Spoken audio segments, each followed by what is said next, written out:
তারাবি নামাজের ভিতরে 10 রাকাত পড়ে যে ইমাম সাহেব বা হাফেজ সাহেব পাল্টানো হয়, পরিবর্তন করা হয়, এটার বিধান কি? আসসালামু আলাইকুম ওয়া রাহমাতুল্লাহি তাআলা ওয়া বারাকাতুহু। সম্মানিত দর্শক, আজকে আমরা আসছি তারাবি নামাজের ভিতরে 10 রাকাত পড়ে যে ইমাম সাহেব বা হাফেজ সাহেব পাল্টানো হয়, পরিবর্তন করা হয়, এটার বিধান কি? শরীয়তের দৃষ্টিকোণ থেকে এর বিধান হলো যে একজন মানুষ বা একজন হাফেজ সাহেব যখন তারাবি আদায় করবে, তারাবি নামাজ জামাতের সাথে আদায় করবে, 10 রাকাত পড়ে আমাদের দেশের প্রচলন অনুযায়ী 10 রাকাত পড়ে সামনে হাফেজ সাহেব পিছনে চলে আসে, আবার পিছনে একজন থাকে, সে সামনে চলে যায়। এটার বিধান আসলে শরীয়তের দৃষ্টিকোণ থেকে এটা হলো মুস্তাহাবের খেলাফ।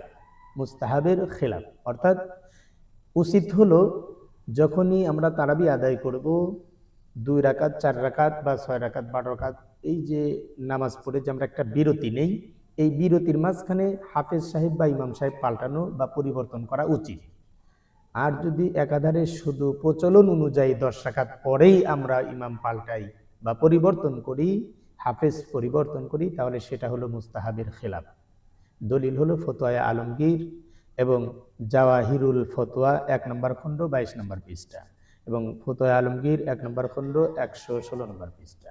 আমরা দলিল অনুযায়ী, আমরা ফতোয়ার কথা অনুযায়ী, দলিল অনুযায়ী আমরা আমল করার চেষ্টা করব।